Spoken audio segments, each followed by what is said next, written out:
To order the meeting of the Medfield Board of Selectmen for Tuesday, March 25th, 2021, pursuant to Governor Baker's March 12th, 2020 order, suspending certain provisions of the open meeting law, Mass General Laws, Chapter 30, Section 18, and the Governor's March 15th, 2020 order, placing strict limitations on the number of people who may gather in any one place. This meeting of the Medfield Board of Selectmen is being held via remote participation, and no in-person attendance of members of the public is permitted. However, every effort has been made to ensure that members of the public may access the proceedings in progress as provided for in the order. As a reminder, persons wishing to view this meeting while in progress may do so by following the instructions on the meeting notice. Even though we are meeting in a hybrid fashion and we are here together, we will still take all votes by roll call votes. As always, our meeting is being video recorded. And I will note at the end of this meeting, we will go into executive session to discuss threatened litigation, and the open session will not resume after the conclusion of the executive session. And we will begin by taking a moment of appreciation for our troops serving around the globe in defense of our country.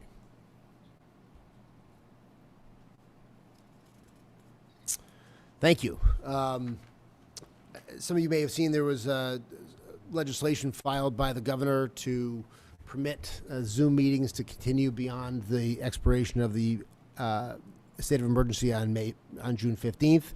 I think we are hoping that we can continue at least broadcasting the meeting on Zoom even as we welcome people back.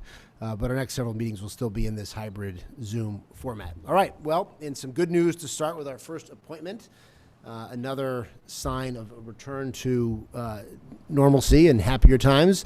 Our first appointment is with Russ Hallisey, who is joining us to request funding for the Summer Downtown Memo Concert Series from the Economic Vitality Fund and approval of memos Discover Medfield Day on Saturday, September 25th, 2021. Welcome, Russ. Yes, Mr. Chairman, thank you. It's great news. As we all know, hold on one second, Russ. We're having a little trouble hearing you in the room here, so we're going to get that volume up, and then we'll be good. Okay, I got sound.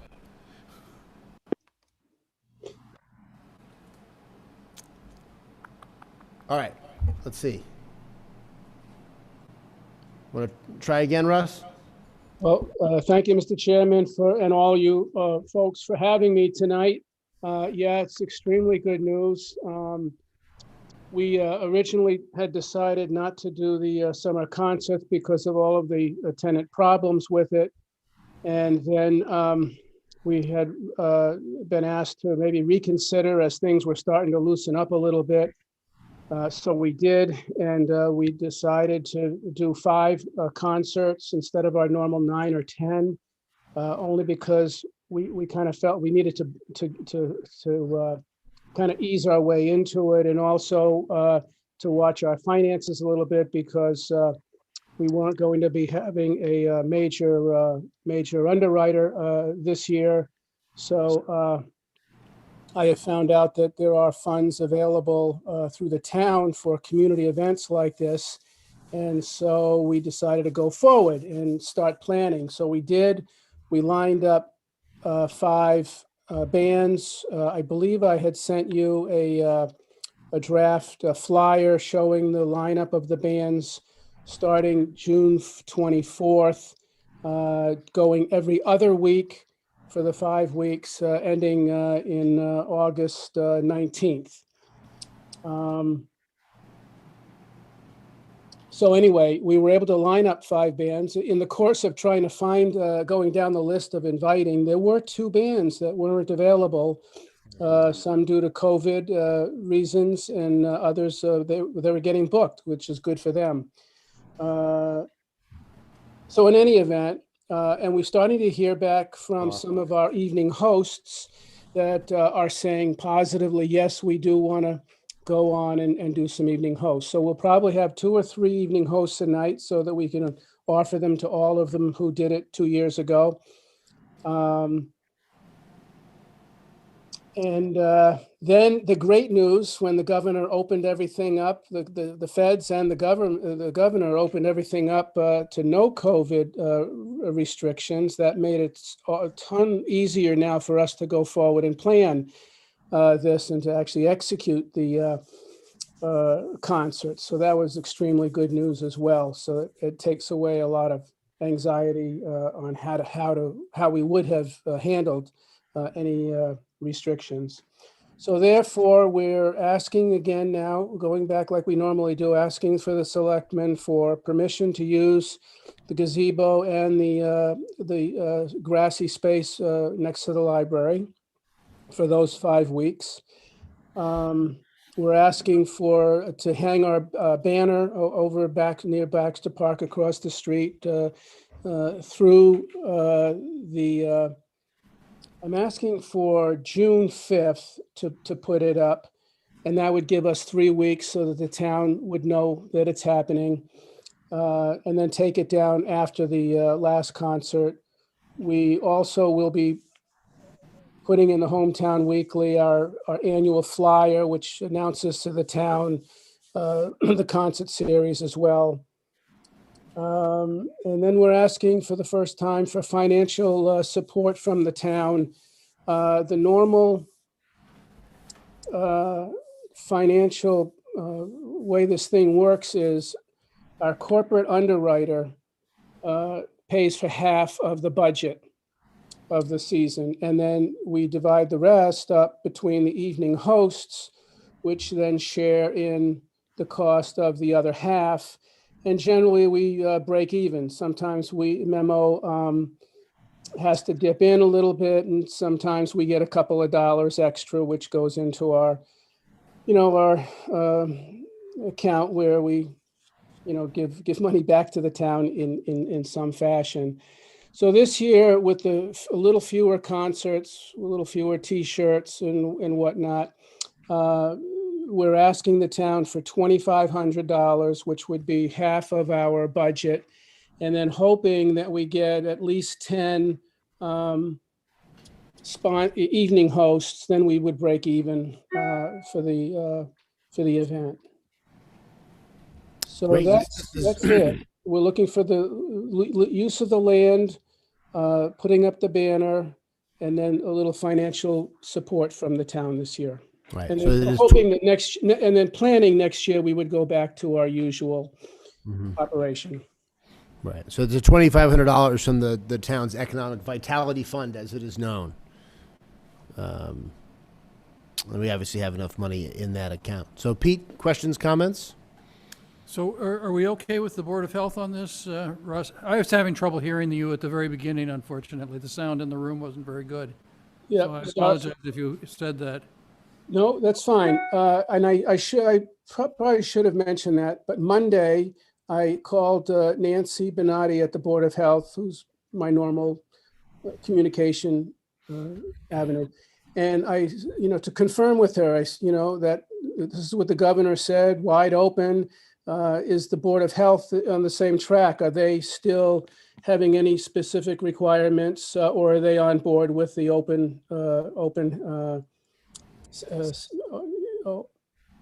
everything being open again? And she confirmed that they had talked about it, and that they were not going to be any more restrictive than the state, and it was going to be totally open. And that was a huge relief to me.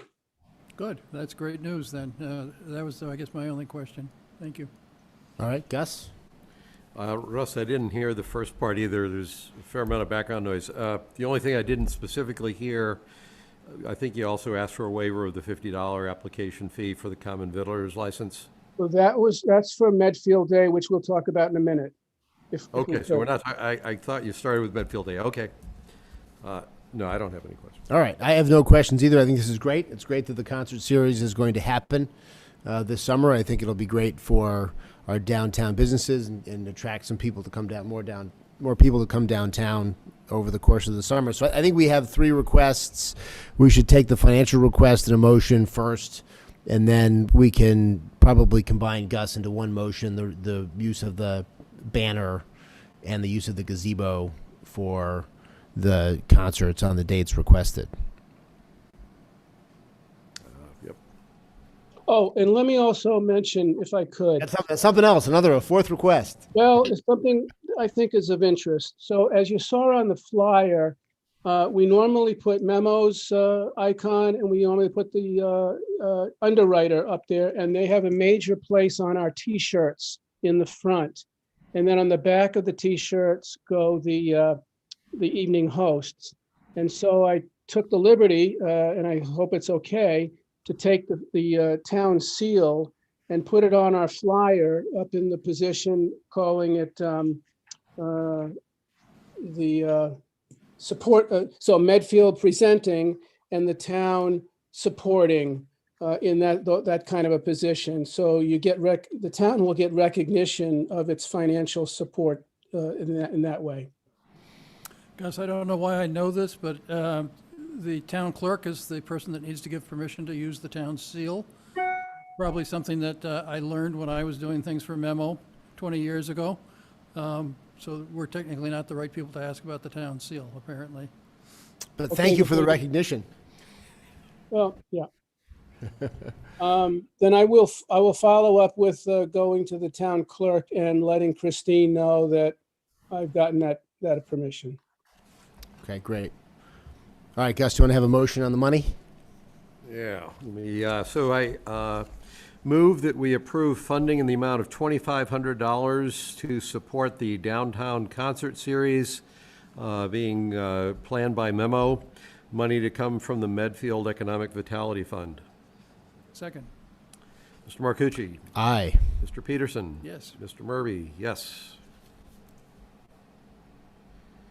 And the second one, what I didn't have readily at hand, do we need to call out the dates? No, like we just say the banner for and the gazebo for the dates Okay. requested. And it's only the gazebo? I thought I was not hearing it well. It was only the gazebo. The gazebo and the grass in front of the gazebo. Grass, The yeah, gazebo okay. region. The gazebo and the Greater the, gazebo area. the immediate environs of the gazebo. That's right. All right. Okay. Hold on. Okay, move that we vote to approve the use of the municipal land at the gazebo and the surrounding area and the hanging of a banner announcing the downtown concert series being planned by Memo. Second. Mr. Marcucci? Yes, aye. Mr. Peterson? Yes. And Mr. Murby, yes. Okay.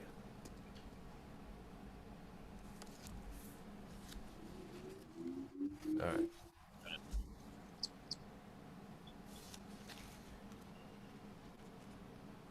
Well, on behalf of Memo, I really want to give you our appreciation for helping us out again this year, and I'm looking forward to having a successful no rainouts year. Well, and I will say, as well, Russ, on behalf of Medfielders Without Vacation Homes, I thank you for having these concert series downtown this summer as well. Feels good, doesn't it? Yes, it does. It's going to be interesting to see if anybody shows up with masks. It's fine. Yeah, oh yeah, it's going to be interesting to see how the world reacts. So thank you very much. Appreciate it. Thank you, Russ. All right. Here. Thanks, Russ. And now we have Medfield Day. No, we Yes. have Medfield Day requests. Yes, and again, we were planning on Medfield Day to go forward with the August opening date and didn't know how it was still going to happen and all kinds of thoughts.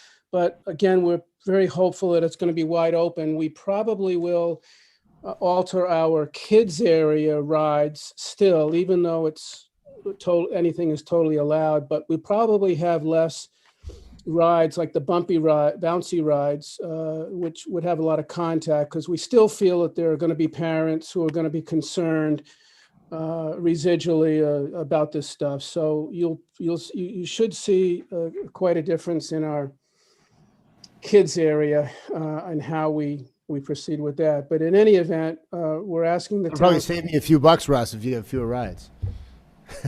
No, we won't have fewer rides. They'll be Oh, different. They'll be different. Yeah. So, Just have 3 dunk tanks, but they need 3 selectmen to. I don't think the Board of Health allows dunk tanks anymore. Thank goodness. They don't allow the pie throwing like they as well too. So So again, now memo requesting permission from the town for the use of the land that the town owns behind the church. The churches, we pretty much all know, 2/3 of the land is the churches, and we asked them for the separate permission.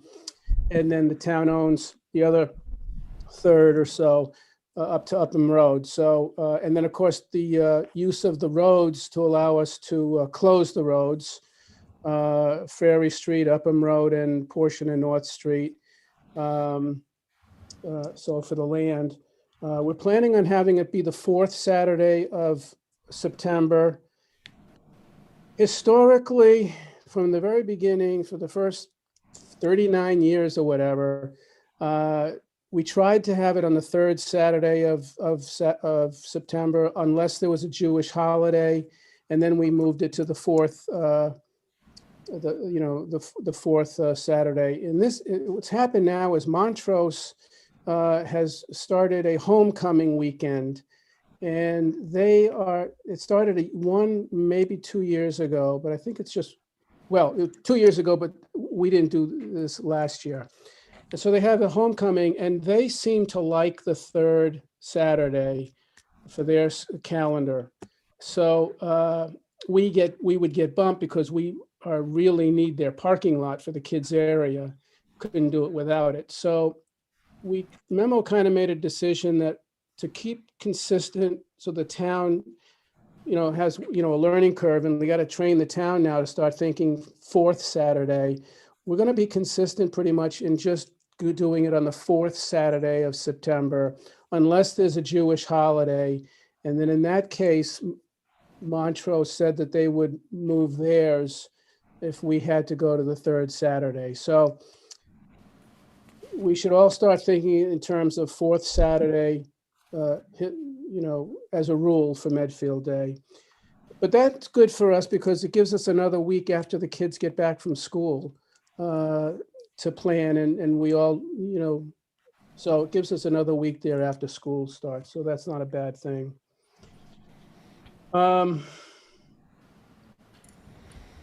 This is where we're asking on the victualist license. We, again, historically have been granted a waiver from the town for the $50 filing fee, and we're asking that again this year if you see fit to do that.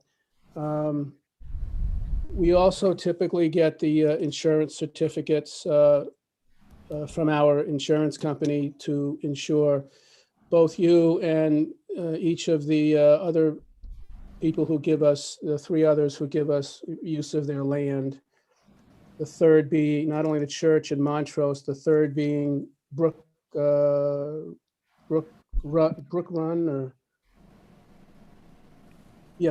Development, Mr. McCready's property, because we use 50 North Street.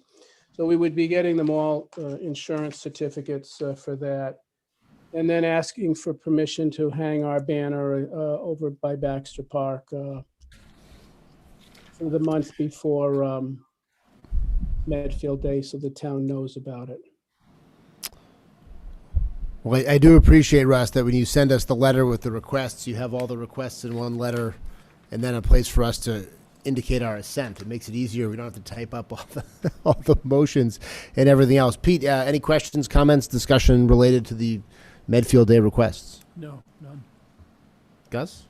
No questions. No questions either. Just to say that I'm happy that we're here to approve this, Russ, and happy we'll have Medfield Day back in September. So I think, Gus, we could probably have a motion to approve the requests as stated in the letter without having to enumerate That's them. a better way to put it. Writing, I agree with you. Okay. Move that we approve Memo's request to run Medfield Day on September 25th. And to include the specific requests included in the letter that Memo submitted to the Board of Selectmen Second. for approval. Mr. Marcucci? Aye. Mr. Peterson? Yes. Mr. Murby? Aye. Great.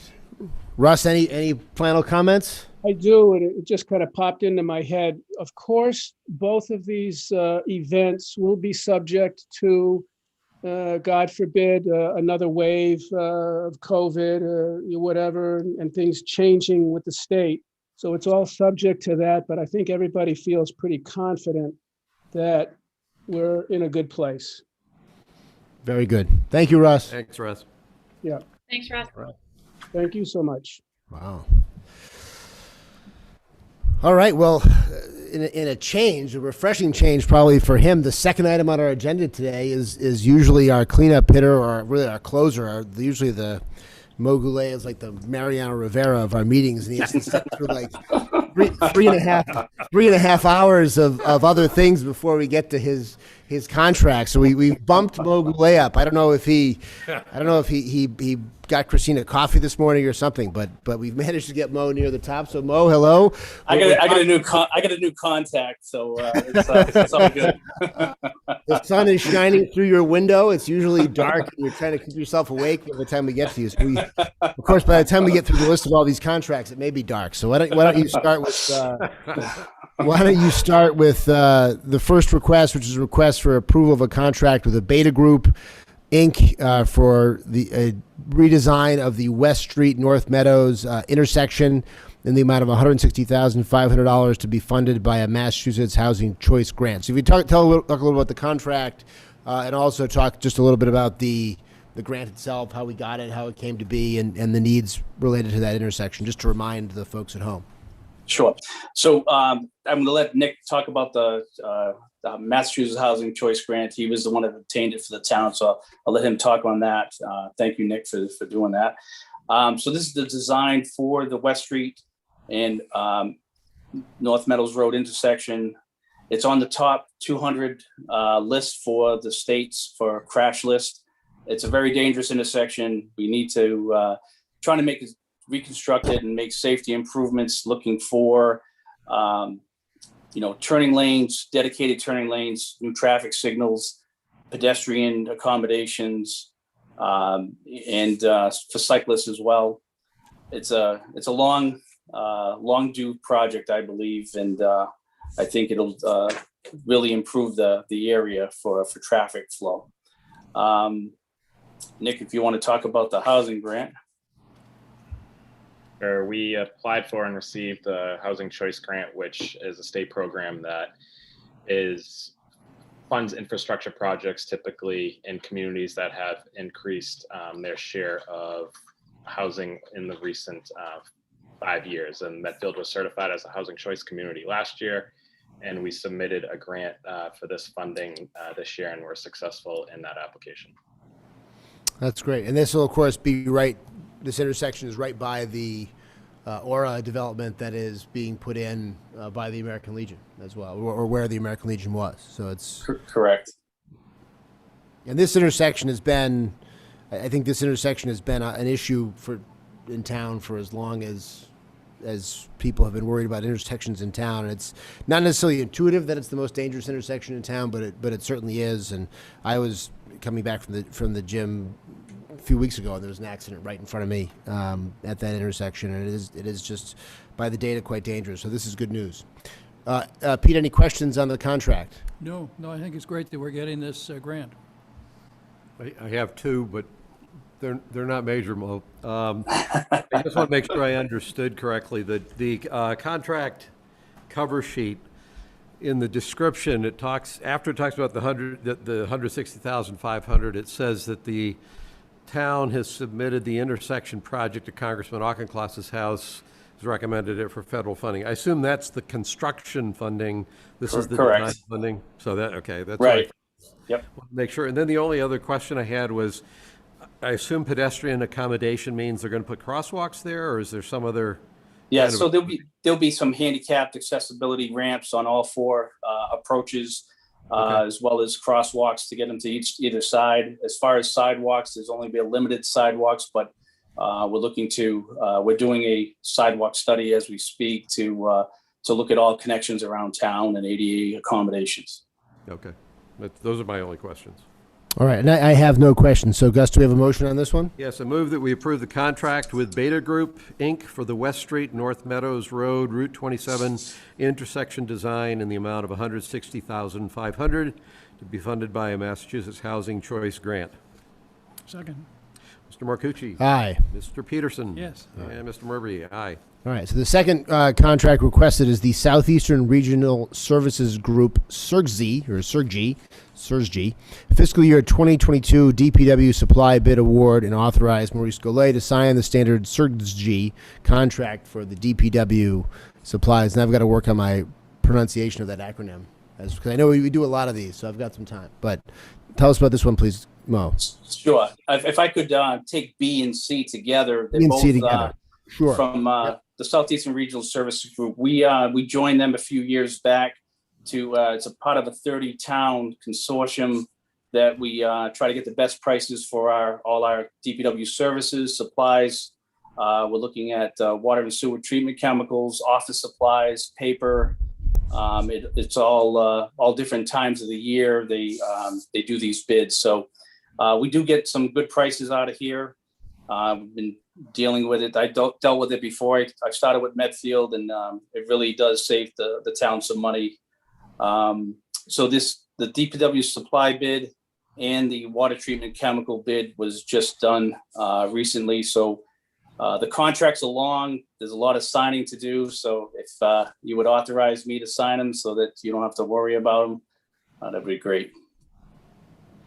All right, and so it's the DPW supplies and the water and sewer treatment chemicals are the two contracts. Pete, any questions, comments, No, concerns? I have a question about another matter, but before Mo leaves, but All right.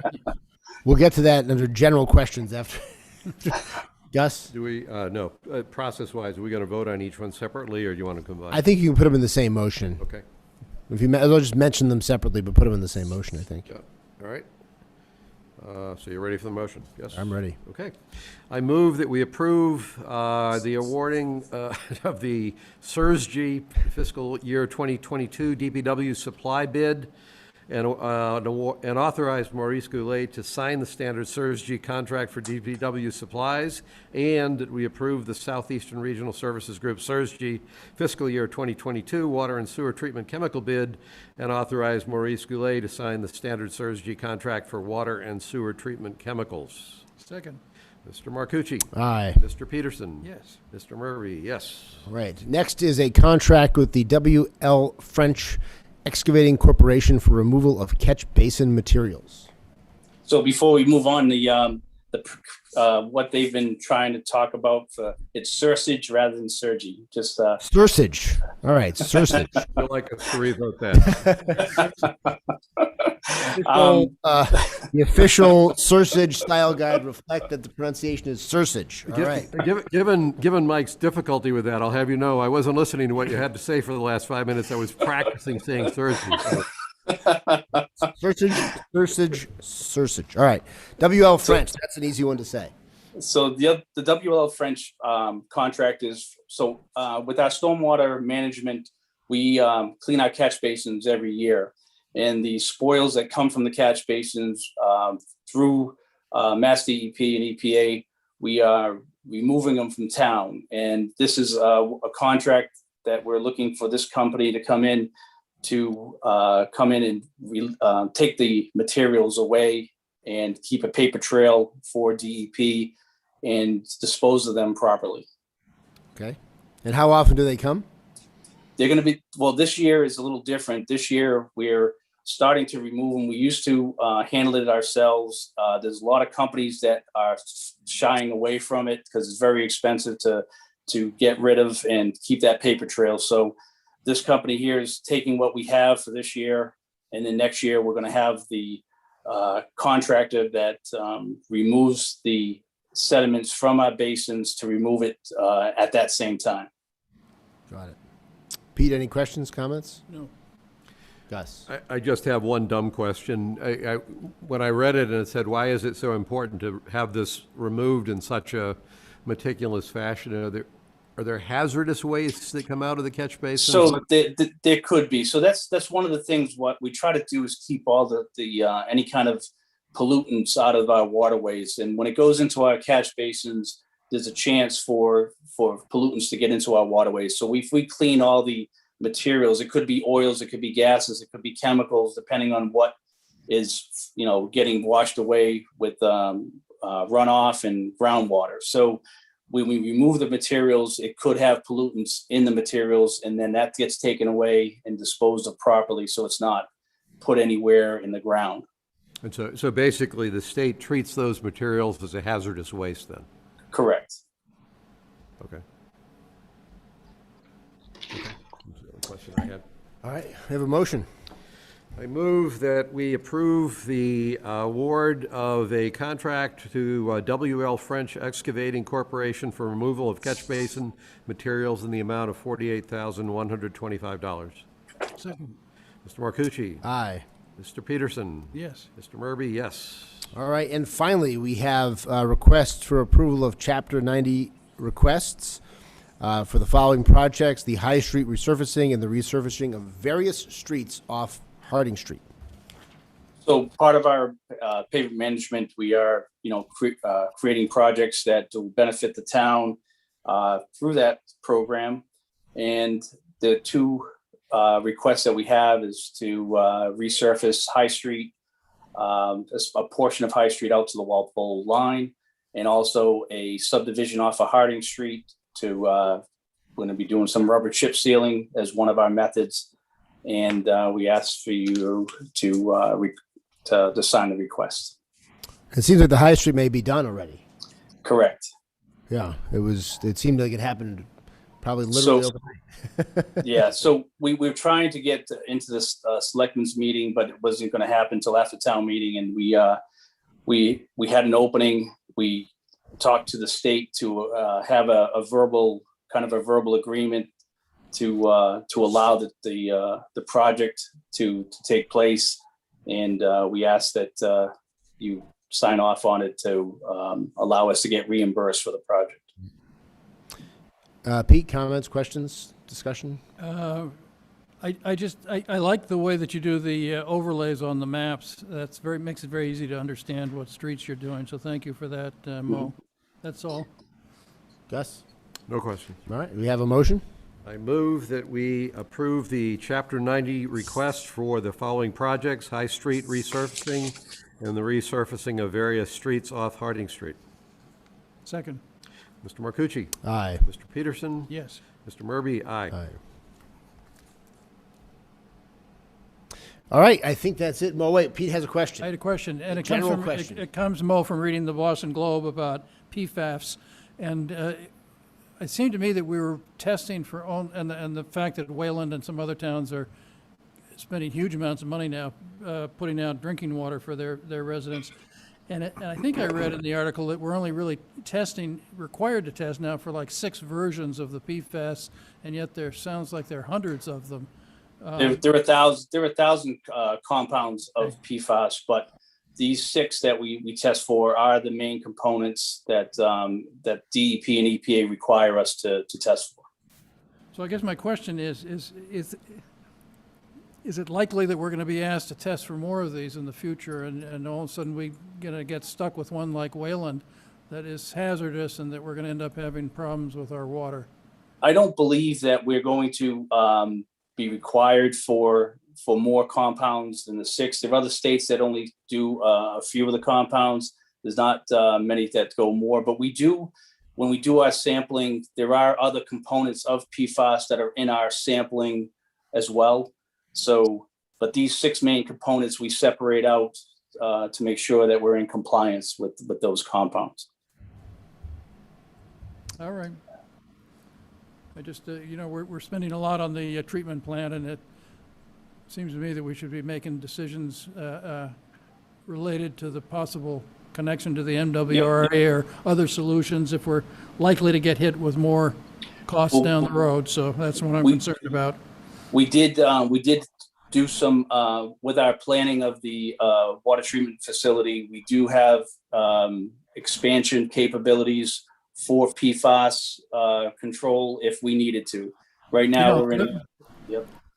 I think this is a topic, actually, Peter, I'm glad you brought this up. I think this would be a worthwhile meeting for us to have with the Water and Sewer Board this summer, as this is going to be, I think we passed, as we all know, we passed our tests, PFAS tests this spring, but I think it's wise to bring it up. And so I think we ought to schedule with Mo, and particularly with the Water and Sewer Board, to talk about this issue. And they've been so focused on getting through Yeah. the treatment plan and the rest of it, but I think that's a worthwhile strategic discussion to have. So I think we'll add that to one of our summer meetings. It's a good idea. Yeah. Yep. So because we have a little bit, we can spend some time on it and all that. So that's a good question, Pete. And I think it's.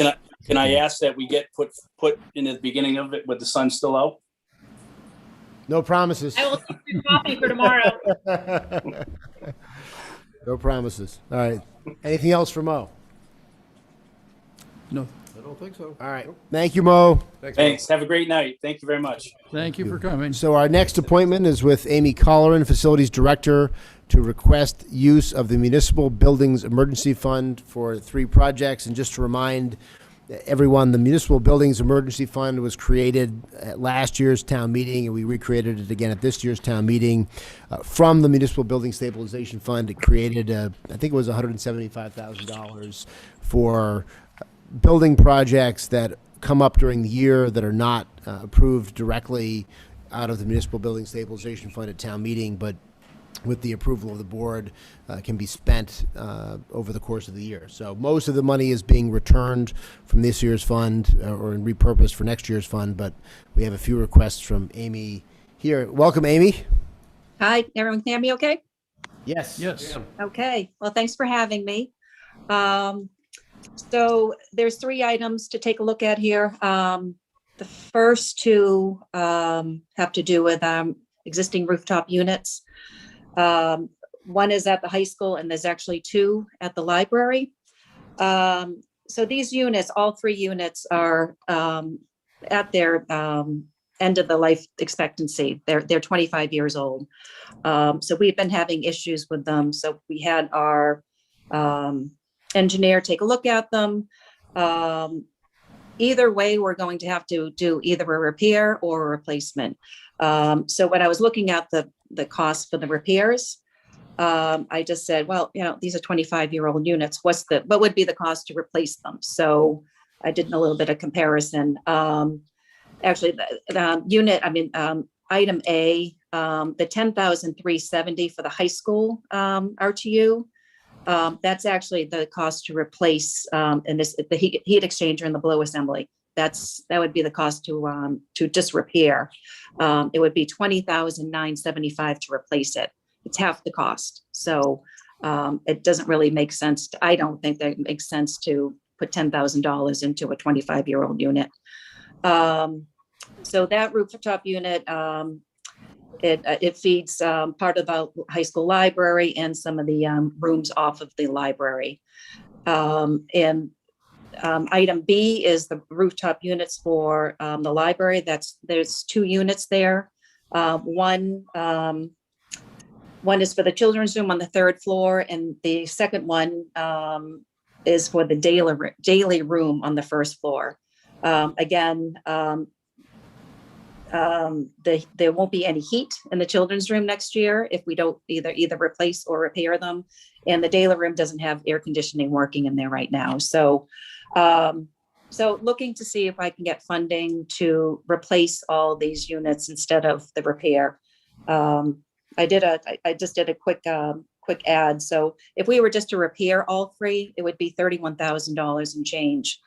To replace all 3 would be $48,000. So just looking to see if, $49,800 to replace them. So just looking to see if I can get approval to tap into the emergency fund monies to do the complete replacement of these 3 items. Okay. Pete, any questions? So Amy, I'm not quite understanding. 50,000 is to replace the rooftop units at the high school and the library, the 3 units? Yes, there's 3 units to Okay. replace. Yep. Okay. And Yeah, the it would repair, be so a we've got on repair our, cost of- go ahead. we've got on our agenda that the 10,000, which you said was at the high school, which was the repair, and then on the one below that at the library, we've got 28,800. That's a repair figure too, the 28,000? Yes, that's Yeah, the okay, yeah. replace. All right. No, that's the replace. Yeah, that one was correct. The high school one should be $20,975 to replace. And 50,000 gets all 3 replaced. That's correct. Yeah, so that makes a lot of sense to me. Thank you. Yeah. Okay. I agree with your thinking. Gus? First off, that 49.8, does that also include the third item? I'm No, just figuring that's separate. I figured I'd talk about that after. That's completely separate. Okay, I was assuming we'd probably have one motion to approve all three. Okay. From a funding standpoint. Is there a reason why we shouldn't do that? I think we can do one motion for all three. Yeah. Yeah. Okay, then I have a couple of questions about the rooftop units themselves. First off, if we replace them, I don't know how technology with kind of this industrial size has gone, but, you know, some housing energy efficiency and all sorts of things, are these replacements also better performing? Oh, absolutely. Yeah, yeah. They're the top of the line. Well, the library has Lennox. We're replacing to Lennox, and they're about 98% efficient. They're amazing. And we have to go with the train at the high school just because that's what we're obligated to buy there. So. And then the only other question I have, particularly for the library, and the reason I'm asking the question is that I first got introduced to the rooftop units when I was on the warrant committee, and I happened to have the library as a responsibility. And at the time, the early stage of these units, all I know is that by the time we were talking about library budgets, the librarian at the time had discovered that somebody they weren't doing routine maintenance. This is well before your time, incidentally, Amy. They weren't doing routine maintenance, and the thing that disturbed me, and obviously still disturbs me, is, given that it was a library that children go to, is that the safety features had been basically jumped in order to keep fortunately, the librarian discovered it, and we got it fixed. But the idea, and my question here is, did these units wear out under what you would expect to be a normal life cycle for them, or did some of the lousy maintenance we apparently did when they were brand new and first built the library contribute to a shorter lifespan? Maybe a little bit of both, but I think it's just that they're over 25 years old. That's the life expectancy, is between 20 and 25 years old. So maybe they could have lasted longer if if there was more maintenance done in the past. But yeah, it's pretty. We could put this repair in and let them go longer, but. Yeah, I'm just curious. I know we fixed the problem, but it's always haunted me that for some period of time, more than 10 years ago or more, somebody thought it was okay to jump safety features on systems on the roof of a library. Yeah, we did find that at the high school, actually. There was some things that shouldn't have been done, so yeah. All right. I have no further questions. Do we have a motion? Could I just ask a question? As you were talking, Amy, it occurred to me that I should ask you the Energy Committee question about, I get it, have been getting heat pumps drilled into my brain at the Energy Committee. I understand these are very efficient, but I guess these aren't really heat pumps, are they? They're HVAC units. They're Yes. Yeah. Yeah. A little different, so yeah, but they are the most efficient you can buy today. So okay, so at some point, should we be thinking about installing heat pumps and trying to get away from the fossil fuel for heating? At some point, yeah, is that a long time away?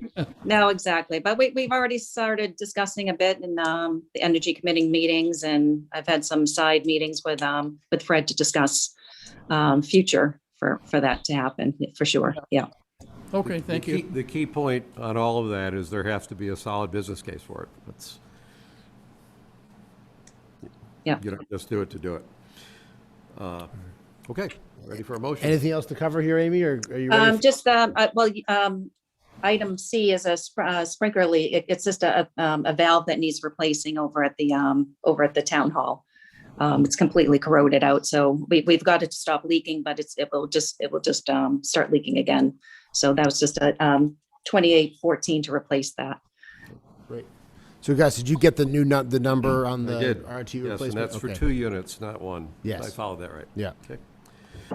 Ready? We're ready. So I move that we approve funding for 2 units of rooftop unit replacement, Medfield High School, in the amount of $20,975. one rooftop unit replacement at the Medfield Public Library in the amount of $28,850, and funding to support repairs to the leaking valve/gasket in the Town Hall sprinkler room in the amount of $2,814. Second.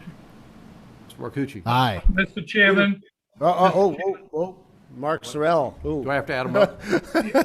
would Amy just confirm the units and where they are, because I thought you just flipped Yeah. them. Yep, so there is one unit at the high school and 2 units at the library. Okay, thank I you. misheard you. Yeah. Okay. So the 2 units in the high, but the total 28,000 is the cost of the 2 units at the library? Yes, yeah, they're smaller units, so, and there's Got it. 2 of them, so it's a larger unit at the high school, that's why it's a little bit more money. All right. Mark, thank you very much. I misheard that. Let me rephrase that. So the motion is to approve funding for one rooftop unit replacement at the Medfield High School in the amount of $20,975. 2 rooftop unit replacements at the Medfield Public Library in the amount of $28,850. And funds to support the repairs to the leaking valve/gasket in the Town Hall sprinkler room in the amount of $2,814. Second. Mr. Marcucci? Aye. Mr. Peterson? Yes. And Mr. Murphy, yes. Wonderful, thank you so much, appreciate it. Thank you, Amy. Thanks, Amy. Thank you. All right. So moving on to COVID-19 status update. Christine, do we have any COVID-19 status updates? We have a couple of things. You alluded to them at the beginning of the meeting. The governor is going to rescind and reopen everything on May 29th. And part of that also will be rescinding the emergency declaration on June 15th. So the Board of Selectmen should remove the Medfield emergency declaration to coincide with that. Okay. Do we need any sort of a prefatory recommendation of some kind from our emergency management director or any other condition precedent to our revocation of the emergency order, or may we simply revoke it upon our own authority? I believe you can revoke it upon your own authority. All right. And that would be effective on June 15th, 2020? Correct. All right. And we should probably prepare some sort of, I know we had an official declaration that we had signed before, and so maybe we can vote to rescind the declaration effective June 15th, 2021, and then later sign a confirmatory declaration on this. But any discussion before we move on to a vote? Pete? No. Gus? Nope. All right. So we'll have a motion to rescind the emergency declaration effective June 15th, and probably we'll sign. Yeah, we'll have a meeting that night. Actually, we can sign the official revocation for the town records. When historians excavate this period, they'll see the official revocation of that declaration. I think it lasted a lot longer than any of us had anticipated.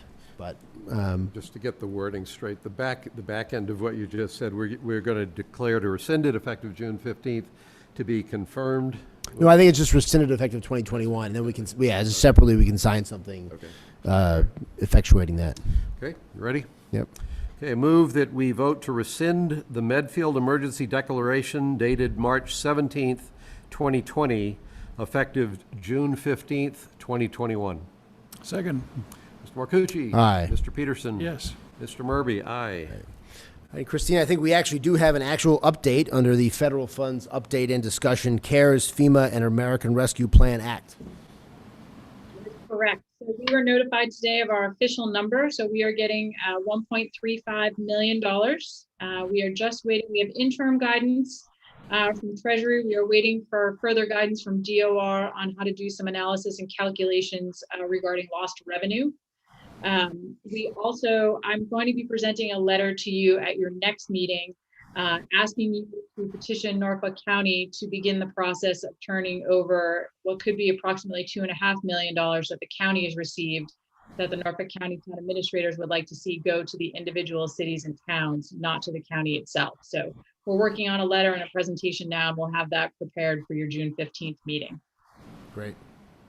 And Christine, do we have a sense of, I know there was some appropriations in the budget that we have intended that will be funded with American Rescue Plan Act funds that I assume we'll have to vote to approve at some point the actual spending of that. Do you have a sense of the timing on when we'll be able to officially kind of appropriate the American Rescue Plan Act funds for the capital items and some of the public health nurse and some of those other items that we talked about funding with the ARP?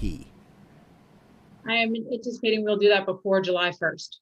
Okay. We're just waiting for the final piece of guidance from DOR on the lost revenue calculations. Okay, that's great. No, that's good. So we can get that. I was hoping that was the answer, so that we're lined up with all of our funding sources for the appropriations that were approved at town meeting. Pete, any questions, comments, discussion on this? No, it's very helpful amount of money to get. It is nice to get the money. Next item, discussion of the Board of Selectmen Name Change Committee. This is something we had talked about. There originally had been an article on the warrant for this year, and we deferred it subject to a committee review and also, frankly, as part of our efforts to minimize the length of our outdoor evening town meeting. And so I think Pete has agreed that he'll chair this committee.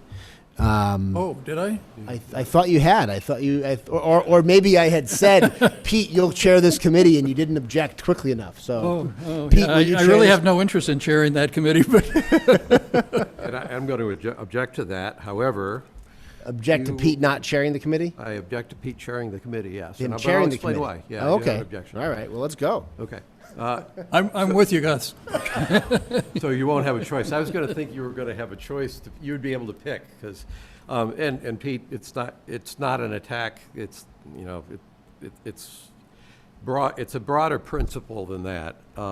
First up, before we do anything, I think we should hear from Mark Sorrell about the process. I want to be sure that I really understand what the process is. This was an issue that I recognized when I first became a selectman, that it was a sensitive issue. And as some of you know, I basically asked a couple of select women at the time what they thought of it. And as I think you at least, maybe you do or don't know, Pete, I put it actually in the Facebook group. I asked, and the answer I got back from active select women was they thought it was a silly issue. So I dropped it, not because I had a strong opinion, but it's like if the people you ask that are doing the job don't think it's an issue, then I wasn't going to pick the flag up until I heard somebody make an issue of it. So that's my starting point is there. I actually was perfectly fine to hear an argument that we needed to change it. So that's to be clear. I have a broad objection to something, and it's happening across the country, and it's happening here in this town, where people have an opinion about a change that needs to be made, and instead of bringing it forward, I actually think we could have dealt with this 2 years ago if it had simply been brought forward as a topic for us to talk at a Board of Selectmen meeting. But instead, what happens, and Pete, I'll call you out for basically unilaterally deciding to change the name in your postings, but you're fine to do that. It's just that to me, it's a shame that we didn't actually have an open, respectful discussion rather than just that. I've heard people who actually I have a lot of respect for are here in town who serve the town, not here on the Board of Selectmen, who basically just state, well, I just started calling it another name. And the issue I have is not the fact that we're changing the name. The issue I have is that in a democracy, you don't just decide, well, I think it should be something, in my opinion, counts, and nobody else's does, and I'm just going to move ahead and do what I want. So my obstinacy in this issue, in terms of making it a big issue at all, is obstinacy over that completely undisciplined, arrogant, self-righteous behavior where people think that, well, because it's my opinion, it must be right, and we're just going to pretend that that's what happened. So that's why I object, only because you've already kind of put a stake in the ground on where you're at, and maybe I'm doing you a favor because you didn't want the committee. Well, yeah, I mean, I have a very clear Now he opinion wants about to it. do it, so though. I have such a clear opinion about it, which is the reason I don't really want to serve on a committee about it, because my opinion's not going to change. I just think it needs to get done. And that's the reason why, and so I appreciate the acknowledgement, and that's the reason I think that brought also, it up. Gus, if you asked a lot more people about the name change, I think you'd find that a lot of the people in the town really favor it. Oh, I've heard from more people, but they're not people that are actually, I mean, I'm not suggesting my informal poll 3 years ago was the definitive poll. I'm saying, I knew it was an issue. I Yeah. went to find out about it. I went to the logical place, actual selectwomen. Right. And to my surprise, I didn't expect to get that answer. I thought I'd get a different answer, and I didn't. So I'm not hung up on that. I think the idea is, and I think, I don't know if I was one who originally said having a committee, is that I think is to give it more consideration than just deciding to do it, right? Yeah. Because I know there are some towns where, without actually following the process, I think I understand from Mark what the process is to actually do it. I think he'll hopefully tell us it's a minor charter change and will require a town meeting vote and a vote at the next regular town election. Right. And he's nodding his head, so we're not going to have the big Mark Sorrell head come in on the video on the So, yeah. tell us no. Mark has actually already told us that in the Right. past. That's why I'm hoping I'm quoting him correctly, but the idea is to give this due consideration and not just make the knee-jerk change everybody else has. Because some towns have made the change without actually following the appropriate process. They've just changed it. I think to avoid a discussion about it, which I don't think is great. Other towns have had a robust debate about it and proposed changing it, and the town meeting voted not to change it, and that, so that's part of it. And so this is to give, and I have no issue with anybody being on this committee who has an established viewpoint on it, as long as they're willing to be open-minded on it. I think I'm going to insist that Ann Thompson be a member of this committee who has an established viewpoint on it, but as the longest-serving select woman and member of the Board of Selectmen, I think she's a good person to have on it. I think our town historian should be on it. And while I recognize the value in convention, I also think it's worthwhile kind of exploring the issue. For the towns that have changed from Board of Selectmen to Select Board, how did they get there? Why did they pick that as the alternative title? And I'm going to use my favorite example of name changes and the challenges of them. My philosophical view, and again, I'm not chairing this committee either. I've hit my quota of serving as the Board of Selectmen representative on other committees, and I think actually in the charter I'm not allowed to serve on any further committees as a select. I think it's in there somewhere, Mark. You can look it up. But my philosophy is that if you're going to change the name of something, you shouldn't just sort of excise the offending term and go with that because it's easiest, right? You should try to come up with something that kind of makes sense on its own, that's independently easy on the ears, that independently makes sense, that has some of the advantages of the other name, that 20 years from now can be understood without reference to the prior name. So I think for people who are looking to change the name, I think Select Board only makes sense if it was once called the Board of Selectmen. I don't think you'd ever have picked it at the outset. And the example I use is, a lot of cities had boards of aldermen that have changed their name. And Somerville had a Board of Aldermen, Newton had a Board of Aldermen, and they changed it to City Council. City Council is a perfectly understandable, mellifluous name. Well, I grew up just outside New Haven, and the town leaders of New Haven decided to change it to the Board of Alders, which I'm not sure what that is, other than something you might make a desk or a dresser out of, right? It sounds like a forest to me. We've made it from the Board of Alders. It's like it doesn't quite I make just think sense. that's a cool name, though. Yeah, and no knock on New Haven. It was really nice to grow up near there. But I think having a name that makes some sense, and maybe the convention is such that at the end of the day, the conclusion will be it's understandable, everyone does it, and I'm not someone to say we should do it differently just because to do it differently. But I do think the idea is by having a committee and not just sort of putting it on the warrant and saying let's vote on it, to actually have some study, have our town historian go into the history, where it comes from, what are the other alternatives, and then also there's some practical issues to be addressed in terms of transition of the name, because it's every contract to sign a name of Board of Selectmen and all the other things like that, and making sure that we don't trip up in the process of changing the name and cause other knock-on concerns for the town. I don't know if that's happened elsewhere or not, and maybe it hasn't been tested, and someday it will be, and then suddenly it'll be, people will be scrambling. So I think we ought to have this committee with the idea that they'll look at the question and the committee can decide we should change it, we shouldn't change it, make a recommendation if we're going to change it, what we should change it to, how we should do it, and give people an opportunity to weigh in and have a civil discussion on it leading up to next year's town meeting. So that's my view of what the committee ought to do. I think if we're in agreement on the formation of the committee, then we'll have to get interested people, get somebody else to chair it, and then put together a charter. So that's my thinking on the purpose of the. So one of the suggestions that I had made, which was that since the Board of Selectmen has existed for 350 years now, our town seals existed for about 100 years, it just made sense to me that we take a look at the town seal as well and examine whether there's anything that we think should get changed in that, along with the name of the Board of Selectmen for the town. So I think that might be a separate committee. I think we Separate should, committee? a separate committee, yeah. I think we should focus on this question, because I think this is something that we should be able to resolve by next year's town meeting. I don't know if we'll resolve the town seal, and plus that's not on the agenda anyway, so I think we should, my view would be keep the committee focused on this issue. If we want to have a separate committee on that, I think we could bring that up and discuss it. But And I have a slightly, I'm not hung up on it, but I have a slightly different view. The way I look at, let's deal with the Board of Selectmen first.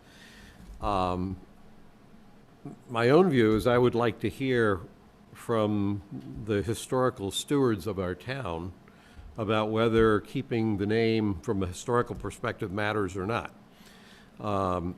And whether that's, if it's inside the committee, I think that just works. I'm just saying, the way I think of it is, the only reason for keeping it is historical significance.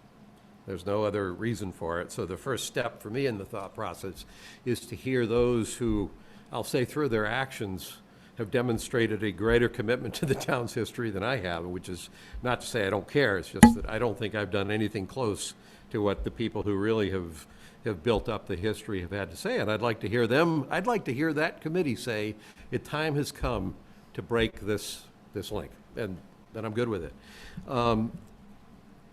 Alternatively, it may be more straightforward just to make sure that those voices are represented on the committee. I'm not sure that I think I think we ought to be a little more thoughtful about the committee in terms of it's just open to anybody who wants it. And the reason I say that is I've seen too many people post, and this again is Facebook posts on concerned citizens, how are you forming that committee? I want to be on that committee, which tells me that those are people that are just saying, yeah, put me on the committee so I can put my opinion down on this, and we'll have as many people as we need to get to the answer. I don't know why you guys want a committee, but if you need us to get on a committee and tell you what it's going to be, we'll do that. So the issue is, do we get an open-minded committee that actually can truly look at those alternatives? My main point there is I would want that committee to be truly open-minded, thoughtful people. To me, it's a two-stage thing. Hear from the historians that it doesn't matter to keep the link, or in the grand scheme of things, it doesn't matter. And then from there, figure out what the best name is for the Board of Selectmen to become. Right. My own view, I think some have heard, the word select means nothing to me. It's an anachronistic term. It's hierarchical. It carries a prestige that maybe was around 350 years ago. It's actually the wrong message for this committee of, selectmen who are basically working to serve the town. It sends the entire wrong message. Beyond that, it's like I don't even know what you are. This is the only committee in town that has a name that you don't know what that committee does. We have planning board, we have a warrant committee that takes a little bit of insider knowledge, but not too much. The only committee that doesn't mean anything in terms of what it is, even for that matter, the Board of Selectmen, but at least that's historical. Select Board, what do? They select things? No, that's not. For me, Town Executive Board works because that says that's exactly what we are. And I'm not hung up on that name, but I am preferring a name which does not simply retain some vestige of something that was existent hundreds of years ago, so that our change is minimal and doesn't really tell anybody what we're really all about. And it's something that captures that would be more appropriate for me. Yeah. Now, having said that, you know where I stand on at least my personal opinion. You don't want to be the chair. You don't want to be the chair. I'm not at all hung up on, I would be willing to be the chair in the interest of promoting open talk, but I would actually ask the question, do we need a selectman on there at all? Why I don't not form the right committee and let them chair it on their own? Yeah, I mean, let's think about that. I mean, I don't know that we necessarily need one. And I take your point on the composition of the committee. I will say this. I do think it is possible to both have a point of view on the way in and also be open-minded. Right. And so I think the fact that someone has expressed a view or has a view on something coming into it shouldn't disqualify them, because it's hard to find anybody in that case who's truly who's never considered the question, never heard of the issue, doesn't have anything to do with it. I think you don't want to have people who have a defined view and have no interest in having a discussion with people who have a different view. And so I think it's just going to be a matter of putting together. And I think we should have people who come into it with the opposite view, like Ann or others who are going to come into it with a different perspective to start. And so I think we'll hopefully get some interest in the committee. I think we can deal with the question of a initial chair to organize the meeting and then a charter for the committee when we see how many interested people we have. I'm hoping that our town historian in exile will, perhaps through the miracle of Zoom, participate in this as well, because I'm sure he will have some he will have some information about it anyway as well. So, I mean, I think we're in agreement on forming the committee. Mm-hmm. And so I would say if anyone is interested in serving on this committee, to send your name, background, background information, a letter of interest to Christine Truweiler, town administrator, at her email address, and we will, in the meantime, kind of think about a charter for the committee and reach out to some people as well. To your point, I hadn't thought of that beyond Richard, but some of the, as you say, the stewards of the town's history to participate in the process as well. In that statement of interest, I would personally like to see them comment on their view, not of the answer, but of their view of the process to get to the answer. How to get to the answer. Very good. All right. So I think that's... Mr. Chairman. And here comes Mark Sorrell. Hello, Mark. So I wasn't going to say anything until Selectman Murby brought up just the historical context.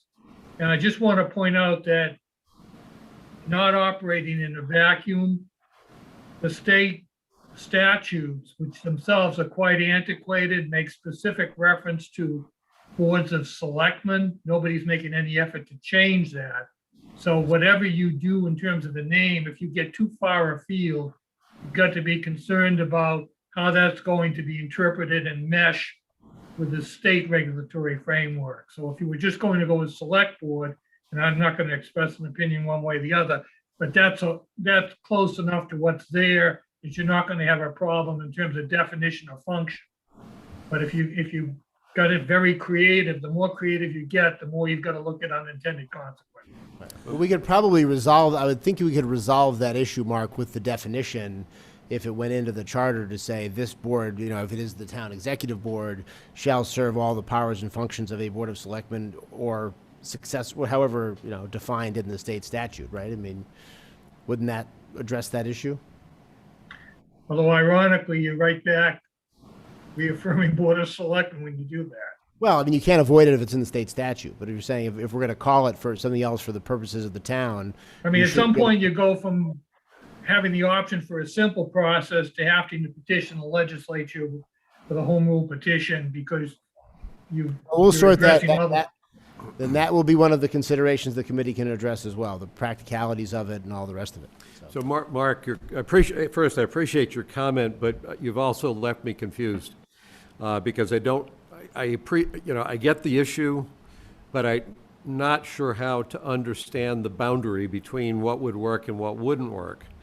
So if you come in and say, listen, it better have some semblance of the original name, well, then we don't need a committee because the only one that's probably going to work is select board that has some connection to Board of Selectmen. If town executive board is too far afield, then why bother? Why not just recognize that this is an administrative change driven by antiquated laws of the state of Massachusetts?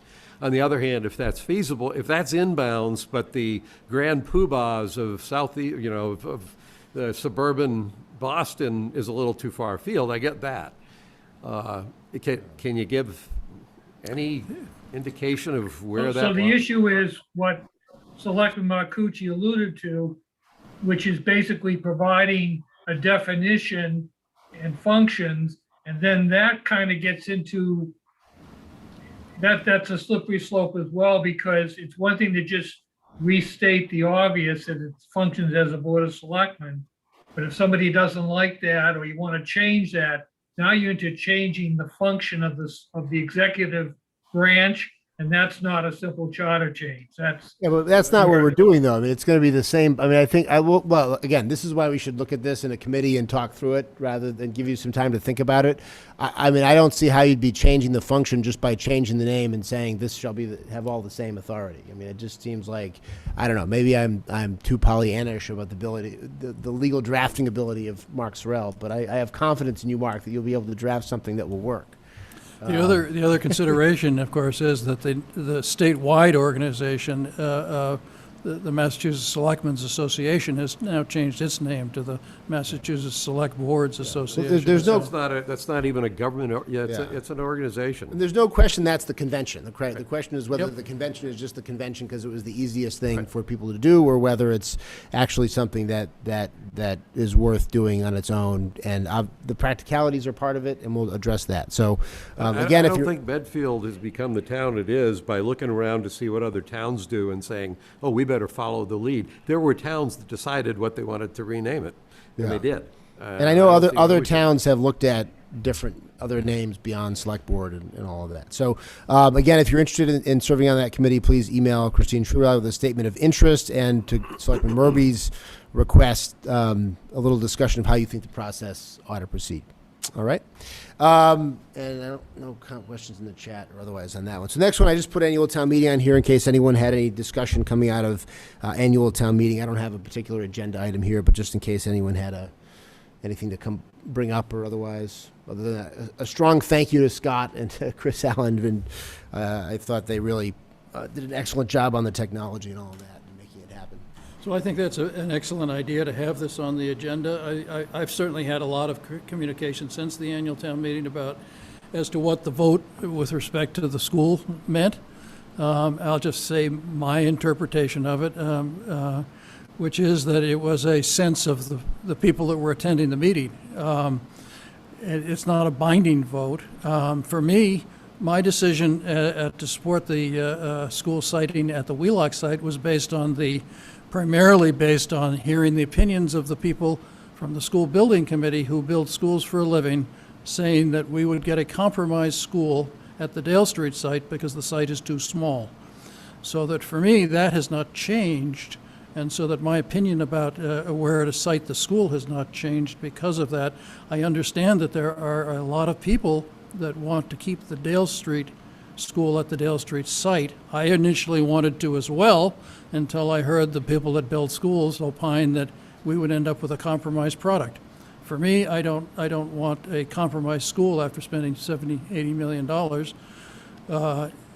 The icing on the cake for me was the fact that the educational people said that there would be educational benefits at the Wheelock School that wouldn't exist at Dale Street. So those are the two big drivers for me, and I'm very respectful of the people that want Dale at Dale. They're very clearly organized and thoughtful, but it hasn't addressed my issue, which is those two things. So I guess I'm still thinking that I'm at the Wheelock site myself, my thinking. So from my standpoint, the reason I endorsed the original recommendation was an endorsement of the committee that we formed to do the job. We pushed them to have a couple of extra public meetings, and the upshot of those public meetings was that the argument against what they had recommended wasn't strong enough to really overturn that, and that was the source of my support.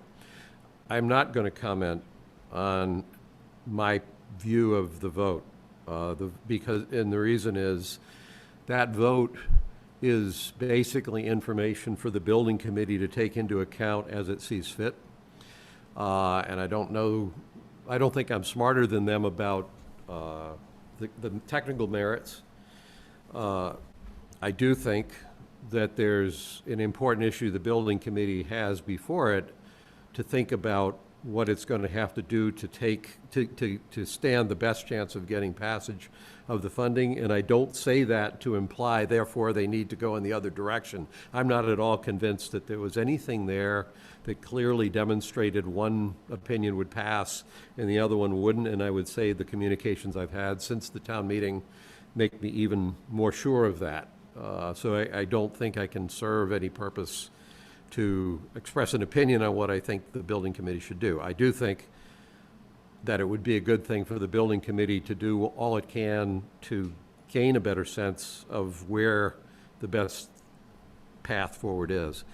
I will say that I'm maintaining my stake in the ground around what the total funding for this school needs to be, and right now, the current projected funding for the school is too high. So while people are fighting about sites, I made a point a year ago about the total funding. My opinion on that has not changed. I think an $80 million school is insane. And for that reason, I think the building committee has some challenges to figure out what possibilities there are to get that down more in line. And I understand, I know from Mike Quinlan, he's saying, and right now the tide around construction costs is going in the wrong direction. So that's going to make it even more challenging. But I do think that issue is worth a real hard look, to the extent that my opinion matters to anybody. That's still my stake, is we need to have a reasonably priced school. So on the cost issue, I would share one of the thoughts that I've had all along, which is that I'm wondering why we're building classrooms for childcare. I mean, we've got childcare in town in other facilities, and I'm not sure that it makes sense to spend the residents' money to build childcare in the building. I think actually at the last meeting, we voted to take that out. Oh, okay. Yeah. I didn't watch your meeting. Yeah, no, I think that was the last one. So on this one, I think, since I'm on the building committee, we'll be discussing it tomorrow night. I will say that from my perspective, I'm not going to handicap it one way or the other, but I think I have an obligation as the selectman on that committee to make sure that the recommendation from the town meeting is taken seriously and accorded respect, as any vote of town meeting should be, and that the points that are made in that article are taken seriously and evaluated. What that means from a process standpoint and how that'll work, I want to hear from the other members of the committee and what they think about it. But I recognize that whatever the unusual circumstances were around the town meeting, a vote of town meeting is a vote of town meeting, and we should accord it respect and take the advice and the recommendation seriously and evaluate that as part of our process moving forward and see where it goes. But I'll discuss this further obviously tomorrow night with the rest of the committee. All right, action items. We've come now to first is to vote to sign a certificate of appreciation for conservation agent Leslie Willits, who is retiring after 28 years in the service of the town of Medfield as our conservation agent. And I think she has served this town for a long time and had a very pivotal role in preservation of open space and a lot of the things that we love about this town. So before we move on to a vote and a reading of the proclamation, Pete, any comments or anything to say? Or No, I think that Leslie has been the face of the wetlands in Medfield and the Conservation Commission obviously for a long time, Yeah. almost 3 decades. So I think we owe her a debt of gratitude. Yeah, I think she's been the, if there was somebody before her when we lived here, I was unaware of it. She's been the whole time, as far as I know, that we've been here, so. And Christine, when is her actual last day? Leslie is actually retiring on Thursday. Thursday, wow. All right. Well, we're getting this out just in time then. Well, congratulations to Leslie on her retirement and a very long career in the service of the town of Medfield. And would the clerk like to read our certificate of Be appreciation? delighted to read it. Just let me maximize the screen here for a second. All right. Town of Medfield Certificate of Appreciation. Since coming to work in Medfield, Leslie Willits has embraced this community and engaged in efforts to serve the town in multiple ways. Whereas Leslie was the town of Medfield's first Conservation Commission agent beginning her tenure in 1993. Whereas Leslie has been the voice and face of the town of Medfield's Conservation Commission for almost 3 decades. Whereas Leslie's knowledge of wetland science informed and supported the Commission's thinking and actions in protecting wetland resources valuable to our town and state. Whereas with Leslie's vision and guidance, the Conservation Commission developed wetlands bylaws that the town adopted in 1999 to better protect town resources. Whereas Leslie's support for and encouragement of town acquisition of open space welcomed the donation of several important parcels of land for conservation purposes, including the much-valued Holmquist Conservation Land and Redgate Farm.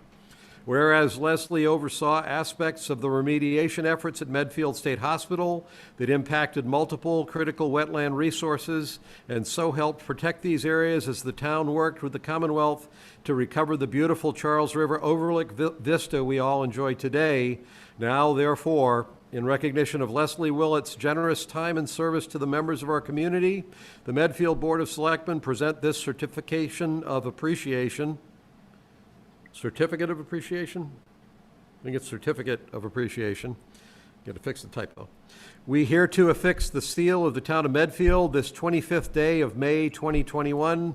Signed, Michael T. Marcucci, Chairman, Gustav H. Murby, Clerk, Osler L. Peterson, third member.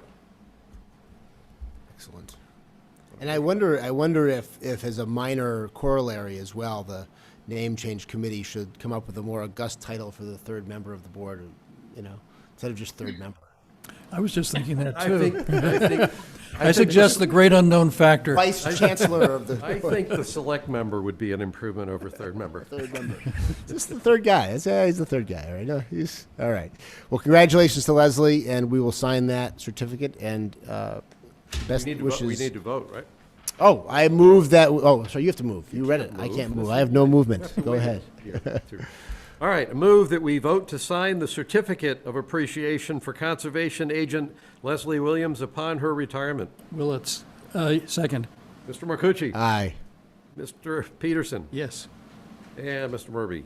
Aye. Aye. All right, the next one is to approve the contract with J.M. Goldson LLC for the Housing Production Plan update and the Affordable Housing Trust Action Plan update. So this was we had issued an RFP for consulting assistance with the HPP update, which is hard as it may be to believe, is up for renewal in October 2021. It's a 5-year plan that was adopted in October 2016.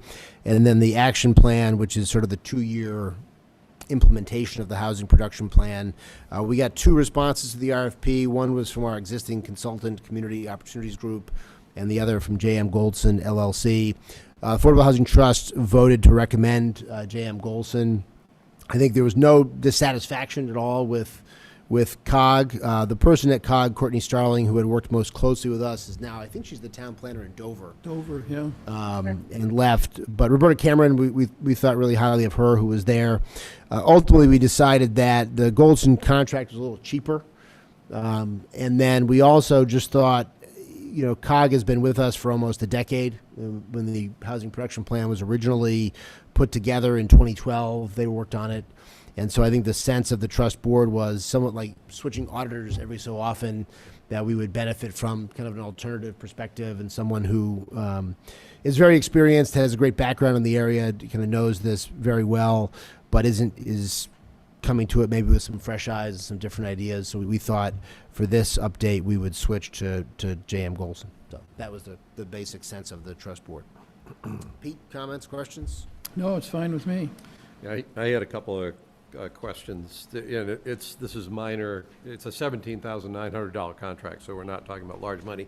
The only thing that I didn't understand is we have a housing production plan. We're coming close to meeting our 40B requirements, and I was trying to understand whether this is an administrative support to simply get an updated HPP through into the state, or whether I wasn't sure where the direction of planning was going beyond what our current housing production plan has already addressed. So it's one of the reasons it's so low is that it is an update. So the housing production plan is only good for 5 years. Okay, yeah. And so you have to update it every 5 years and submit it to the state for approval. Mm-hmm. And so there is an administrative element to it. I don't know that it's going to say that much that's different, although the reality is we're in a very different position than we were 5 years ago because we've gotten so close to the 10% affordable number. And so I suspect that the housing production plan, this one might address some things, some business we haven't finished already, and then how we approach this issue going forward and deal with it when we're not trying to make up a deficit of 150 units or trying to expand it, but what can we do to kind of continually stay current with affordable housing development and make progress in this area. And so I suspect it will look a lot like the existing one. I don't think it'll be hugely different. If it was going to be a big change, it'd be more than $17,000 Well, for the no, update. but my real question is, if it looks, and again, I'm not, because it's a relatively small contract, I'm not falling on a sword here, but I'm sitting there saying, why doesn't the town planner, if it's going to look like this one, why don't we just do an administrative update and resubmit it? So I'm looking for what the value add is that they're doing, other than that we've got an administrative job to do, and rather than us doing it, we're paying somebody else $18,000 to. So, I mean, I think update the a value document. add is, it's not just administrative. I think part of this is substantive, to say, here's the strategies you've employed so far, here's what's happened over the last 5 years, here's what's different, here's how the market has shifted, here's how the state law has shifted, and what are some goals you might develop in ways to get there that are different than the situation we were confronting with a plan that was adopted 5 years ago, but was really written 10 years ago. And so I do think there is technical expertise with the statutes and the regulations, but also just market expertise on different things that people are doing, right? Because just give you an example, Gus. One of what we have focused on is I would call them large-ish developments, and so they haven't been giant, but they've been 8s, 36s, 56s, and I think what we haven't done a lot of, and I think there's a good reason for it, we haven't done a lot of working on affordable houses that look a lot like the other houses in Medfield. And so one of the things that I think I'm going to propose that we look at is, can we develop a program that would in some way take existing market rate houses and turn them into affordable houses, right, without a major change. I mean, so you could do it by purchasing, just in the market, buying focusing on the smaller houses in town that inevitably get turned into much bigger houses. Can we develop a program and find funding for a program that would say the trust would buy a house at a market price and then resell it with an affordable deed restriction? So that, and again, that's just one possibility. That's something that really, those kind of smaller things were not at all on the table when we were looking at trying to meet a annual safe harbor certification. The reality is, if we're in safe harbor through May of next year, if we're able to extend that by a year or even get to our 10%, we might not be as concerned with the annual safe harbor, because we'll be at the 10% safe harbor. And then I think we'll still be focusing on, we still have the unfinished business of the group home for adults with developmental disabilities that we have worked very hard to come up with and haven't yet, but that will probably remain a part of it. So I think your point is taken on the administrative piece. I think it would be, if it was just administrative, I think Sarah could do it, but I do think there's going to be some substantive and just knowledge of different approaches that people take and different strategies and all of that. There was a time, Mike, when I had suggested that that the town buy up a lot of property and create affordable housing out of it. At the time, the units at Medfield Gardens were selling at a price that struck me that it was just over $100,000 for each unit, that the town could buy those and turn them into affordable units. Paul Ruda was on the board at the time, and he told me that because he built affordable housing, he built the Wilkins Glen and not the Wilkins Glen, but all the Glens. The one over in Westwood, and he just said that was too expensive. Apparently, you can build them for less, but because there was a town down on the Falmouth, I think, had adopted that approach of trying to create affordable housing by buying up existing properties. Yeah. The other thing that interests me is accessory dwelling units and putting small units in existing lots. I don't know how that gets into affordable housing. They are housing units that are more affordable because they're smaller. But I don't know that we get credit for SHIs out of those. Yeah. I talked to Mike Sullivan about that a couple of years back, and the issue apparently was, unless we found some way around it, is you could, if somebody puts an accessory dwelling in their house, It's possible that the initial occupant of that is affordable and therefore qualifies, but trying to keep that unit designated as affordable when it's actually, an in-law apartment on a house, he basically said you could have it, it could get converted to that, maybe the first people using it would qualify, but it's just as easy that the unit could evaporate, so I kind of dropped that after talking with him about it. You'd need someone to administer it, I mean, we have that now with the family apartments. The ZBA can approve a family apartment in an existing building or add on a whole new unit. Yeah. And All right, do we have a motion on the contract? You ready? Yep. I move that we approve the contract with JM Goldson LLC for the Housing Production Plan Update and the Affordable Housing Trust Action Plan Update in the amount of $17,900. second, Mr. Marcucci? Aye. Mr. Peterson? yes. And Mr. Murphy, aye.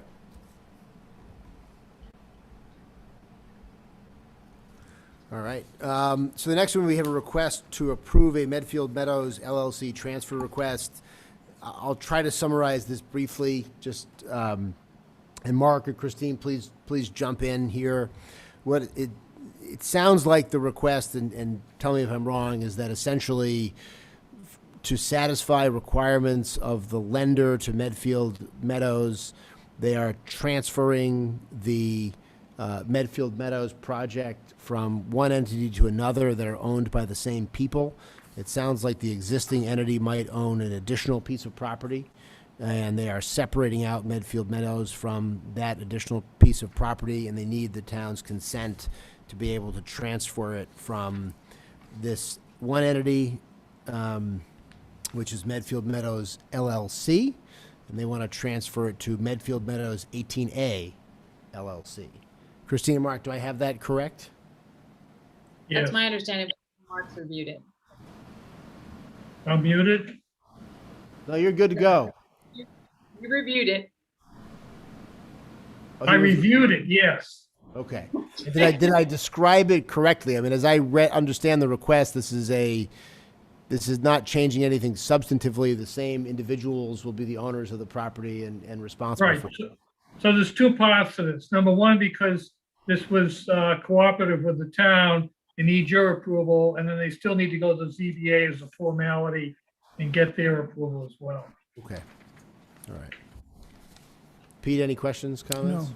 Gus? Yeah, I got questions. And I trust the two of you saw the letter that was in the information packet from Linda Donovan regarding I guess there was supposed to be a gate that's associated. So my issue here is I don't know whether this has anything at all legally to do with this request, but taking the letter that came in the information section of our packet at face value, there seems to be a disagreement over whether the developers have followed through on their stated commitment of what they would do to help, I think, prevent traffic from the development over into the adjacent neighborhood. So now that we're being asked to sign a legal document that's shifting ownership and splitting ownership, I'm trying to understand whether there's any legal significance whatsoever to this, what sounds like an administrative change, to bring this change about, whether there's any connection or any implications for what appears to have been a commitment on the part of the developer to do something for the neighbors. Now, I'm reading, the letter is only the neighbor's view of it, so I haven't looked into it. I don't have any way to judge it. But we have a dispute here that seems like a serious dispute. And now we're looking at a piece of legal documentation that's going to change who's responsible for what. I did see that it said this new owner assumes all the liabilities or responsibilities, but nonetheless, given that this is a developer's commitment, and this seems to me, moving it one step away from the developer, I'm actually concerned about what impact that has on this. So Well, maybe they're bound by the original ZBA decision, whatever that has in it, if it addresses this. If this was some kind of an informal agreement between the abutter and the developer, then that's more of an issue. Well, maybe we should. find that Otherwise, out this is before we- just- Yeah, maybe to Gus's point, Mark and Christine, maybe we can defer this request Right. until we can be assured that the entity to which this will be transferred is fully capable of performing its obligations. And obviously, if there's a dispute about whether they did or they didn't, the ZBA is probably the party to resolve whether whatever was built is consistent with the ZBA's ruling. But it would seem to me to be prudent to defer this to make sure that there's nothing to be concerned about from a enforceability standpoint, so that if it turns out that Ms. Donovan is correct and they have some changes to make, that the people in the position of responsibility will be there to make the changes. I have every reason to think that will be, but I think it's worth, we're meeting next week, we can defer this till next week and get an answer to that question in the interim. So Mark, will you reach out to the attorney for Medfield Meadows with this concern? Yeah, I believe I have his information. Yeah, and then we can put this back on the agenda for next week. That's a good, Yeah. yeah, that's a good, I wouldn't, it just happened to be, we had that letter in the information Yeah. packet, so. no, that's good. I had read that letter and Yep. you put them in different buckets and you're like, oh, it's a good catch, guys. All right, the next one is we had talked about this earlier, to vote to accept a grant in the amount of $160,500 from the Commonwealth of Massachusetts Housing Choice Program for the West Street, North Meadows Road, Route 27 intersection design, and authorize the town administrator to sign the standard state contract documents. Any questions or discussion, Pete? Oh, Oh, sorry. So you definitely need to accept it because you've already spent it this evening. So you yeah, have we to definitely have to accept take it. Pete, any questions or comments? Gus? I have my standard question. The signatory list was blank. Who's on the signatory list? It's me. All right. That's my only I'll question. fill it in momentarily. Do we have a Right. motion? I move that we accept the grant in the amount of $160,500 from the Commonwealth of Massachusetts Housing Choice Program for the West Street / North Meadows Road, Route 27 intersection, and authorize the town administrator to sign the acceptance paperwork. Second? Mr. Marcucci? Aye. Mr. Peterson? Yes. And Mr. Murphy? Aye. Next is a request to approve a grant application to the state under the new One Stop for Growth program for the following: a Massachusetts Downtown Initiative for Downtown Wayfinding, Community Planning Grant for Zoning Diagnostic, revision of the Open Space Residential Zoning Bylaw, and evaluation and preparation of mixed-use zoning regulations for the Route 109 corridor, and express interest in the 43D expedited permitting program. Christine, I don't see Sarah here, so I think, are you going to speak to this request? I'm actually going to refer to Nick, who has been writing this grant application. Ah, okay, Nick. Yes, the state has moved a bunch of grant programs under one umbrella, the One Stop for Growth program. This is also what Gene Mineo and the Cultural Alliance of Medfield are applying for the Mass Development Underutilized Properties program grant. And the three that jumped out to the town as good options for us are, the first one is the Mass Downtown Initiative for downtown wayfinding. This is a pretty typical project that they will fund out of the Mass Downtown Initiative. The town of Medfield previously used this grant program for its parking study.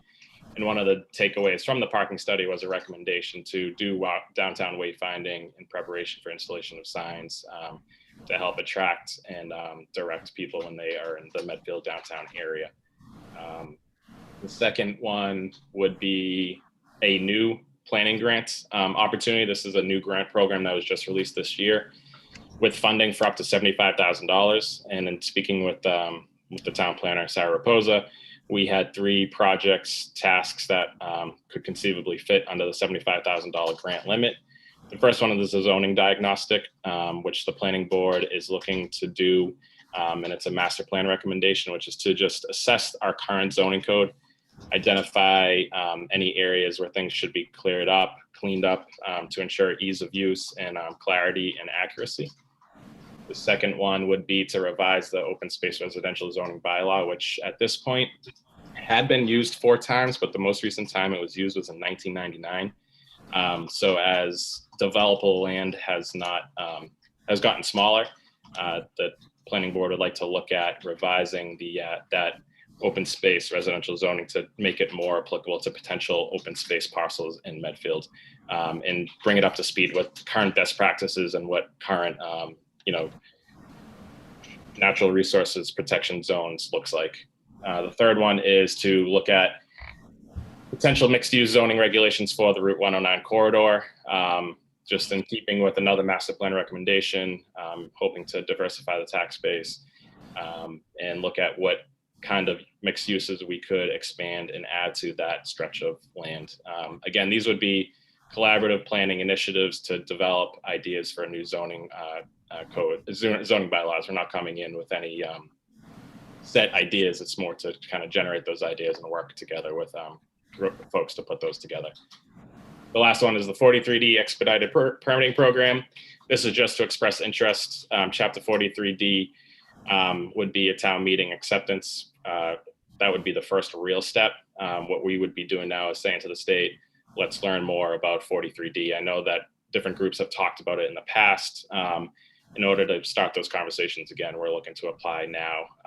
So if town meeting were to accept Chapter 43D, the Board of Selectmen could then set priority development sites, which then the town commits to approving permitting applications within 180 days. So it's a multi-step process. This is the first one to kind of continue those conversations that the town has had in the past and see if maybe it's something worth considering more long-term. Happy to answer any additional questions after that. Thank you. Thank you, Nick. Pete, any questions? No, that was a great summary, Nick. Thank you. I have two, Nick. On the first item, the downtown wayfinding, would that help us address the issue that we've had around signage for the businesses on Park Street? The goal would be to incorporate all of that so that we can, it's not just, it's part of it is, alerting people to better parking options that they might not know about. And then the other part of it is, where businesses are located, maybe some that are harder to find than others. Okay, yeah, I wasn't suggesting that was the exclusive purpose. I just wanted to know whether that would be included. And then on your third item, the 43D, what does 43D do? So once the town would have to accept it through town meeting, and then the selectmen could identify priority development sites, and then the town commits to approving permits within a 180-day window for any projects located within those priority development sites. Let me restate my question. What is the purpose of 43D in terms of what is it intended to encourage or bring about? It's intended to streamline permitting, get permits in quicker than possible, get developers a defined time frame where they can expect those approvals to come. And then in terms of for the town's benefit, it is considered a benefit when you're applying for grants from the state. They prefer to see projects that are going forward in priority development sites, and you can typically get bonus points, particularly for something like MassWorks and some of the bigger grant opportunities. It's also basically to encourage development. So increasing your tax base. Well, I understand that, but is it focused on commercial development, residential development? Both. So let's play it out. One potential site could obviously be the Medfield State Hospital. Whatever, they submit a application packet to the town's boards and committees for the first phase of whatever project there might or might not be up there. And if the town has adopted 43B and identified that state as as a priority development site, then the town has committed to approving all permits within a 180-day window to give them some consistency and certainty about their approval processes. This step is simply for us to find out more about it. We're not committing. The reason is I'm not picturing Medfield wanting to just run as hard as we can toward developing property. Commercial certainly would be, but not necessarily residential. So I'm kind of seeing this as something where the town is giving up a degree of control, which I'm not against if I understand what it is the town wants that it gets from that. And the answer that, well, you're eligible for state grant money isn't a sufficient reason for me. Because I think we too often get bribed to give up our control with the promise of money. So that alone doesn't really get me where I want to know I want to know the town purpose that we would say, hey, this is a really great thing for us to do because it enables us to do something we really want to do. And so that's, and right now I don't have a good enough feel for it, but it's just trying to get information. All right. Right, we're just expressing interest at this point, and I reached out to the state to say, this is something the town may not be interested in. Is this the stage at which we should check that box? And they said, check the box, we'll talk about it and go from there. All right. All right, do we have a motion? Okay, I move that we approve the grant application to the state under the new One Stop for Growth program for the following: Massachusetts Downtown Initiative for Downtown Wayfinding, Community Planning Grant for Zoning Diagnostic, Revision of the Open Space Residential Zoning Bylaw, and Evaluation and Preparation of Mixed-Use Zoning Regulations for the Route 109 Corridor, and expressing interest in the 43D Expedited Permitting Program. Second. Mr. Marcucci? Aye. Mr. Peterson? Yes. And Mr. Murby, yes. All right, next is to approve the Sursage fiscal years 2022 and 2023 office supplies bid award and authorize Christine Truweiler to sign the standard Sursage contract for office supplies. Christine, anything of note on the office supply? Our discount has decreased slightly, but we still receive a 57.8% discount using WB Mason through this contract. Great. Pete, any questions or comments? Nope. Gus? Nope. Do we have a motion? I move that we approve the Southeastern Regional Services Group Sausage fiscal years 2022-23 office supplies bid award and authorize Christine Truweiler to sign the standard Sursage contract for office supplies. It's not going to last, I tell you. Second. Mr. Marcucci? Aye. Mr. Peterson? Yes. Mr. Murby? All right. Now we have a request to approve the Sursage fiscal year 2022 paper bid award and authorize Christine Truweiler to sign the standard Sursage contract for paper. We just. There was get this also a over with. slight increase on this as well. Ready? Yep. I move that we vote to approve the Southeastern Regional Services Group Sursage fiscal years 2022 paper bid award and authorize Christine Truweiler to sign the standard Sursage contract for paper. Second. Mr. Marcucci? Aye. Mr. Peterson? Yes. Mr. Murby, yes. In the spirit of Mike Sullivan, I have to say it's not always pretty watching the Sursage get made. Exactly. That's not going to last. Mike would have liked that one.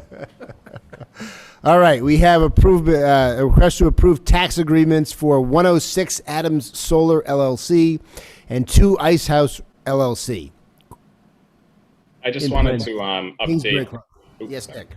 Yeah, I just wanted to update you that these are the same tax agreements that were presented to the board back in February, I believe. Clean Footprint has sold their interest in the LLCs to 2 other solar financing companies. So I just wanted to bring that to your attention. This LLC is remaining under the same name, just with a new manager for both of them. 2 Ice House LLC is now owned by Bright Community Capital Holdings out of Maine, and 106 Adams Solar LLC is now owned by Inclusive Solar Development out of Connecticut. So just wanted to bring that to your attention, but otherwise the agreements are the same. We had reviewed these agreements, and we're just deferring this approval until the town meeting had approved them as well. So, Pete, any questions or comments? No. Gus, questions or comments? Nope. Do you need to recuse yourself from the? I'm going to recuse myself from the Ice House. All right, so we'll take them Do separately. them separate. Yeah. Yep. Ready for a motion? Yep. Okay, I move that we vote to approve the tax agreement for 106 Adams Solar LLC. Second. Mr. Marcucci? Aye. Mr. Peterson? Yes. Mr. Murby, aye.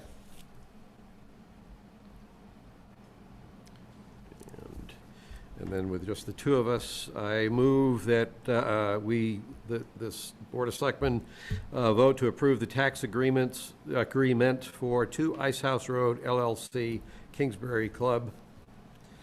Second. Mr. Marcucci? Aye. Mr. Murby, aye. Aye. All right, consent agenda. We have a request for a 1-day liquor license for the trustees of reservation for a private event on June 2nd, 2021 from 12 to 4 p.m. I think that's at Rocky Woods, correct? Rocky Woods. The Souls of Medfield 10K are requesting approval for their race beginning at 10:30 a.m.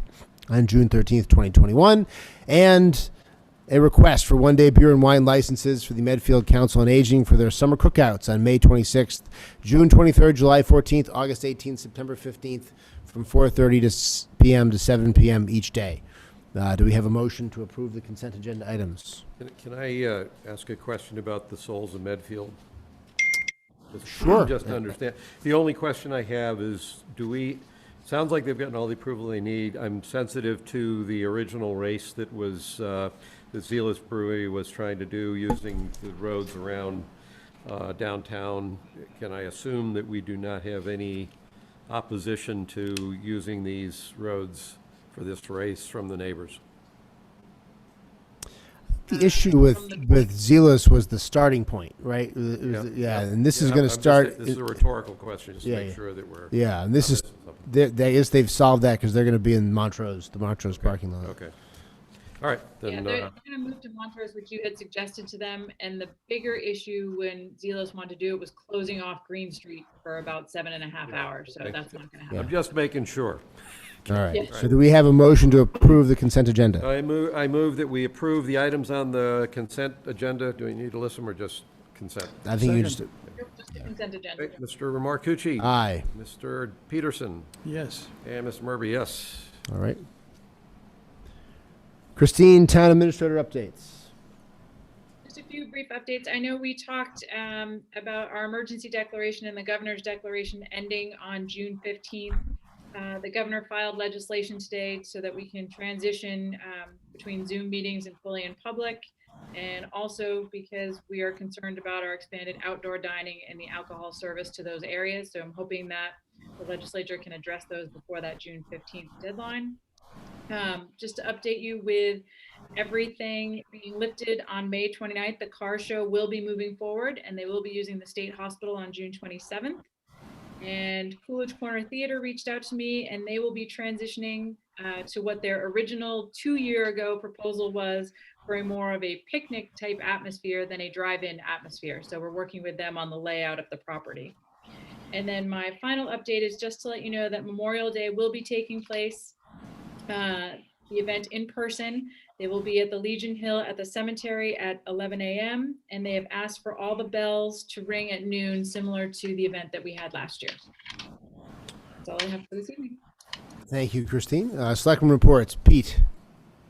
Medfield Coalition for Suicide Prevention met. And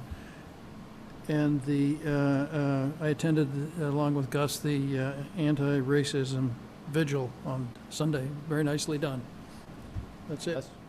I think Christine, the developer walk, or maybe Nick actually, I think is the one that led this. The walk of the state hospital of prospective developers for redeveloping the hospital took place yesterday, I believe. Is that Nick? Yes, that's correct. We had 10 firms represented yesterday, and Michael Taylor from the Medfield Historic District Commission did a good job just kind of summarizing the historical nature of the site for the developer. That combines with another point. First off, I would just acknowledge that the mural that Gene Minio is instrumental in getting put up at the state hospital is just, it's a really nice mural at many levels, both aesthetics and the concepts that were woven in it. It was very nice. I'm curious whether the developers reacted one way or the other to that. I did not hear or see anything one way or the other about it. Most of them then toured the site after we were done with our briefing, and we didn't see them again before they left. Okay. Great. The other thing Pete's already mentioned, the gathering that they had around Meeting House Pond on Sunday. I would echo Pete's comments about it was a very well done event. There were some good speakers that made some good points. The thing that meant something to me is that this whole issue has such a polarizing political component to it in so many places, and that was not what happened here in Medfield. What happened here in Medfield was a respectful, insightful, candid, sincere acknowledgement of a set of issues, but with what I took as a tone of trying to figure out how to make things work, not any kind of polarizing, divisive thing. And I compliment the organizers on managing to strike that, because that's not always quite how these conversations pan out. And it did here. So I thought they did a nice job. Very glad to hear it. I don't have a particular report. I did want to, before we sign off for our executive session, I wanted to greet one of our members in attendance, to greet John Harney, who is in attendance in our Zoom meeting today. Among the many people I'm looking forward to seeing in person again, and once we're back to seeing people in person again, John's one of them. So hello to John, and thank you for joining us in our meeting tonight. And thanks to Chris Potts and Nate Bassinet and Bill Massaro as well, who've been here as well. But I wanted to extend a special greeting to John on being here this evening. So I think we are done with the open portion of our meeting, as noted at the outset. We are going to be moving into executive session. I declare that the board needs to meet in executive session to discuss threatened litigation against the town, and discussing it in open session would be detrimental to the town's position in that litigation, and the open session will not resume at the conclusion of the executive session. We have a motion from the clerk. Yes, I move that the board move into executive session. I thought Mark was already correcting what I was saying there. Move into executive session to discuss threatened litigation to the town. The chair of the Board of Selectmen has determined that open discussion would be detrimental to the town, and the executive session will not resume, or the open session will not resume at the conclusion of the executive session. Second? Mr. Marcucci? Aye. Mr. Peterson? Yes. And Mr. Murby, aye. Good night, everyone. Thank you. We'll see you next week for our next meeting.